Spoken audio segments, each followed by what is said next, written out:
সন্তান মরে গেল, 4টা সন্তিয়া, 5টা 6টা মানুষ খানে এলো বাবা, কি করি, অনেক কষ্ট বাবা।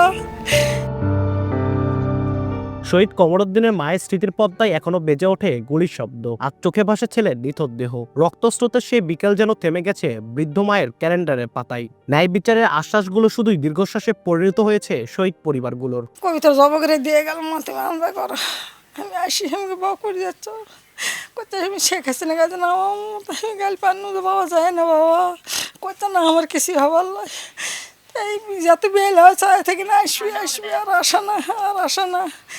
পাশে পিছে বিকেলবেলা 4টার সময় খবর এলো যে কুমুদি মারা গেছে, শূন্য যে কুমুদি বলে মারা গেছে, আর এলো না কুমুদি, সকলে সব গেল, আর সেই নাশ আর পানো না। পরের দিন সেই নাশ পাওয়া গেল, হসপিটাল যায় সেই নাশ পাওয়া গেল বাবা। জুলাই আগস্ট গণ অভ্যুত্থানে ছিল শিক্ষার্থী, দিনমজুর, রিক্সা চালক সহ সব শ্রেণী পেশার মানুষের অংশগ্রহণ। আন্দোলনে শহীদ হন বগুড়ার 16 জন মানুষ, এছাড়াও আহত হন অন্তত আরো 1,500। এসব ঘটনায় জেলার বিভিন্ন থানায় ও আদালতে মামলা দায়ের করেছেন ভুক্তভোগী পরিবার। তবে গণ অভ্যুত্থানের 1 বছর পেরিয়ে গেলেও তদন্তে দেখা যায়নি দৃশ্যমান অগ্রগতি। গণ অভ্যুত্থানে ছাত্র জনতার উপরে দমন পীড়ন ও হত্যার ঘটনায় বগুড়ায় মোট 65টি মামলা দায়ের করা হয়েছে।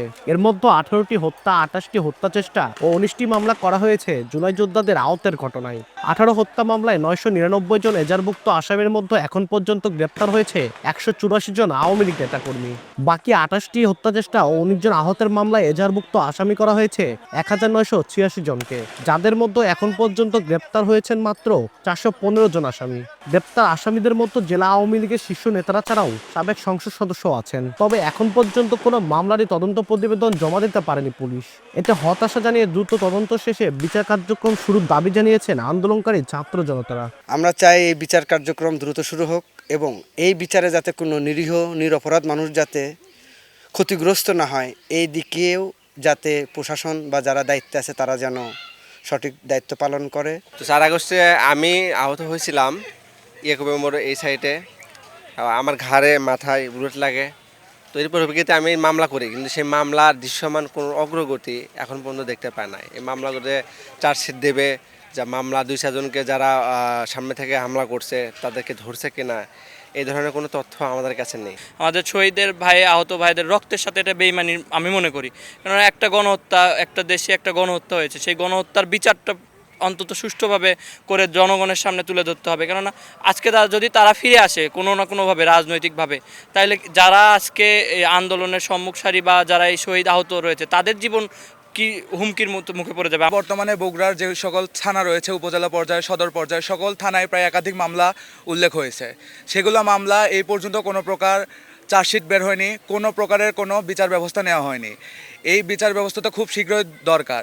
নতুন বাংলাদেশ গড়তে এই বিচার যতদিন না পুলিশ এবং অন্যান্য দলের সংস্কার হচ্ছে, ততদিন এই নতুন বাংলাদেশকে আমরা পুনর্জাগরণ হিসাবে পাবো না। ফ্যাসিস্ট দোসররা যারা মামলার আসামি হয়েছে, প্রকৃত অর্থেই যারা ঘটনার সঙ্গে জড়িত ছিল, এই হত্যাকাণ্ড বা এই ধরনের খুন জখমের সঙ্গে জড়িত যারা ছিল, তাদেরকে মুক্তি সহজে অতি সহজে পাক, এটা আমরা কেউ চাই না। যত তাড়াতাড়ি সম্ভব বগুড়া থেকেই এই ফ্যাসিস্টদের বিরুদ্ধে আমরা, এই ফ্যাসিস্ট সরকারের দোসরদের বিরুদ্ধে আমরা মামলাগুলির বিচারটা শুরু করতে পারি কিনা, এটা আমাদের একটা বড় আশা ছিল, কিন্তু এখন পর্যন্ত সেটা আমাদের হয়নি। আমরা আশা করি পুলিশ দ্রুতই একটা চার্জশিট দেবেন, প্রত্যেকটা মামলাতেই তারা চার্জশিট দিয়ে দেবেন এবং সেগুলি বিচার আমলে আনবার জন্য এবং যত তাড়াতাড়ি সম্ভব বিচারের কাতারে নিয়ে আসবার জন্য আমাদের যে চেষ্টা, সেটা আইনানুগ প্রক্রিয়ায় যেটা করার দরকার সেটা আমরা করবো ইনশাআল্লাহ। পুলিশ বলছে হত্যা মামলাগুলোর তদন্ত প্রক্রিয়া প্রায় শেষ, দ্রুত আদালতে জমা দেওয়া হবে তদন্ত প্রতিবেদন। মামলাগুলো জেলা পুলিশ সুপার স্যারের নির্দেশনায় আমরা সর্বোচ্চ গুরুত্ব দিয়ে তদন্ত করতেছি। তদন্ত প্রায় শেষের দিকে, তদন্ত শেষে কোর্টে রিপোর্ট প্রদান করা হবে। তবে এই ক্ষেত্রে আমরা জেলা পুলিশের পক্ষ থেকে স্যারের নির্দেশনায় যেটা করতেছি যে প্রকৃত অপরাধী যারা এই ঘটনার সাথে প্রকৃতপক্ষে জড়িত, তাদের বিরুদ্ধেই ব্যবস্থা নেওয়া হবে এবং তদন্তটা সুষ্ঠুভাবে সম্পন্ন করা হবে। তাদের বিরুদ্ধে কোনো নিরপরাধ মানুষ যাতে হয়রানির শিকার না হয় সে বিষয়ে আমাদের নির্দেশনা আছে এবং সর্বোচ্চ সতর্কতা আছে। পুলিশ বলছে 2টি হত্যা মামলার একটি ভুয়া ও আরেকটি ঘটনাস্থল গাজীপুর হওয়ায় সেগুলো চূড়ান্ত প্রতিবেদন দেওয়া হবে। আব্দুল আউয়াল, সময় সংবাদ, বগুড়া।